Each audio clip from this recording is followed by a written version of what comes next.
बिस्मिल्लाहिर्रहमानिर्रहीम। अस्सलाम वालेकुम। मैं हूँ साइमा। तो आज मैं आपके लिए बनाने जा रही हूँ जौ की रोटी। देखिए किस तरह से फ्लफ़ी फूली हुई और सिंपल रोटी जैसी रोटी हम किस तरह से जौ की बना सकते हैं, जैसे हम गंदम की बनाते हैं। तो देखिए यहाँ सबसे पहले मैंने ले लिया है 1 कप जौ का आटा। थोड़ा सा पानी ले लिया है, जो मैं बाद में बताऊँगी क्या करना है। थोड़ा सा ऑयल या घी है और थोड़ा सा सूखा आटा है।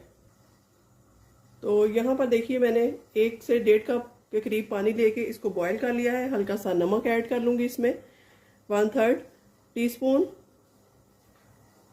और उसके बाद ये जो प्याली में मैंने पानी लिया था, हाफ प्याली पानी है।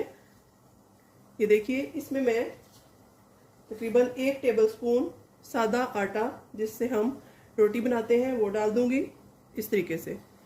और इसको हम बिल्कुल अच्छे से मिक्स कर लेंगे, इसमें कोई गुठली ना रहे। तो चलिए इसको मैं मिक्स कर लेती हूँ।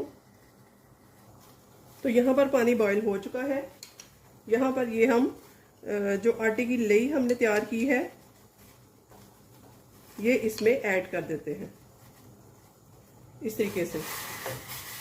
ये देखिए इस तरह से एक लई बना लेंगे हम लई की शक्ल में। और जैसे ही ये गाढ़ी होने लगेगी नीचे से फ्लेम ऑफ कर दूंगी मैं। तो ये हमारी जो लई है वो ऑलमोस्ट बनकर तैयार है। तो यहाँ पर लई बन चुकी है। इसको मैं हल्का हल्का आटे में डालूंगी, जौ के आटे में।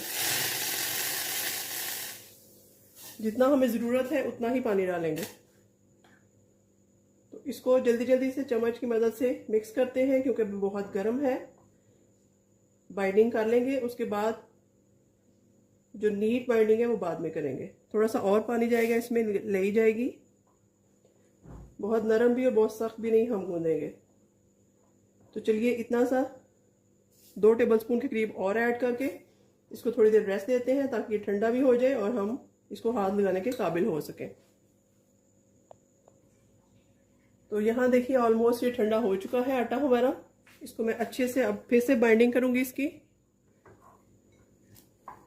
ये देखिए इस तरीके से हम गूंद लेंगे आटे को, जैसे दूसरा रोटी का आटा गूंदते हैं।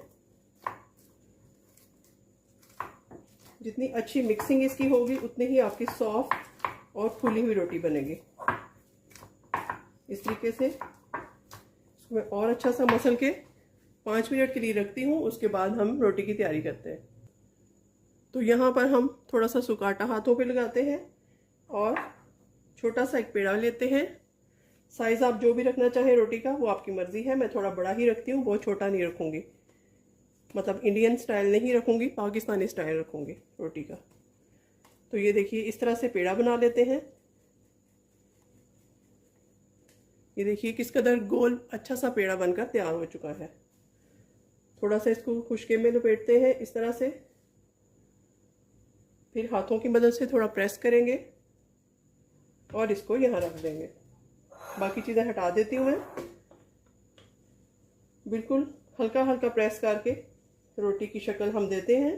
आपने देखा कि मैंने उसी वक्त आटा गूंदा और उसी वक्त से रोटी बनाना शुरू कर दी, फिर भी हमारी रोटी फट नहीं रही और बहुत अच्छे से हम इसको बेल रहे हैं। तो चलिए रोटी बेल चुकी है। स्टार्टिंग में अगर गोल ना भी हो तो कोई प्रॉब्लम की बात नहीं। तो चलते हैं चूल्हे की तरफ। तो यहाँ मैंने तवे को रख दिया था ताकि हीट अप हो जाए। ऑलमोस्ट ये हो चुका है। तो अब इस पे ये हल्के हाथों से हम रोटी डाल देते हैं, जो रोटी अभी हमने बेली थी। आप देखेंगे कि बिल्कुल गोल बनी है। ये देखिए जी, बिस्मिल्लाह। ये देखिए छोटी सी रोटी बनी है और गोल, कहीं से टूटी भी नहीं है। और इस तरह से हम दूसरी भी बेल लेते हैं जब तक ये हमारी पक जाती है। तो ये एक साइड से पक चुकी है, इसकी साइड को उल्टाते हैं इस तरह से। हीट जो है वो मैं मीडियम करूँगी। बहुत सॉफ्ट रोटी बनकर तैयार हो रही है हमारी। 3 मिनट एक साइड से पकाएंगे, फिर 3 मिनट दूसरी साइड से। एक छोटी सी टिप और है कि यहाँ मैंने कोने को थोड़ा गीला कर लिया है और इसको एक साइड पे लगा दूँगी ताकि हमारी रोटी अच्छी से फूल सके। तो चलिए 3-3 मिनट दोनों तरफ से पका लेते हैं।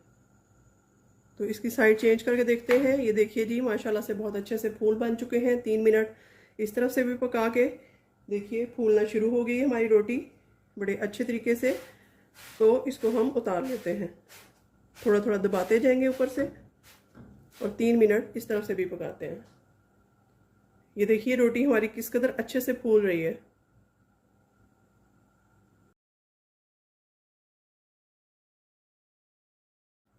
तो यहाँ पर ये रोटी बन चुकी है, इसको उतार लेते हैं और दूसरी वाली डाल देते हैं। ये देखिए इस तरीके से बहुत अच्छी सी रोटियां हमारी बन रही हैं, बिल्कुल भी टूट नहीं रही हैं।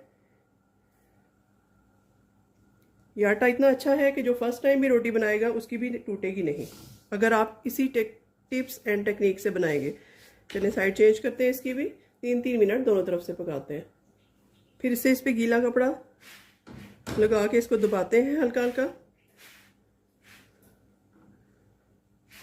फिर साइड चेंज करके देखते हैं, देखिए इस पे भी अच्छे से फूल आ रहे हैं, और हल्का हल्का दबाएंगे इसको। देखना ये भी फूलना स्टार्ट हो चुकी है। तो इन्हीं टिप्स और टेक्निक्स को फॉलो करते हुए आप जो कि आटे की रोटी बनाएंगे तो बहुत ज़बरदस्त बनेगी, हेल्दी भी है और वेट लॉस के में भी बहुत मदद देगी। ये देखिए दोनों तरफ से कुक हो चुकी है, इसको उतार लेते हैं, फ्लेम को ऑफ कर देते हैं।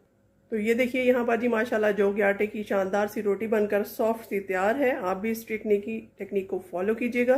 मिलते हैं किसी नई रेसिपी के साथ, तब तक के लिए अल्लाह हाफिज़।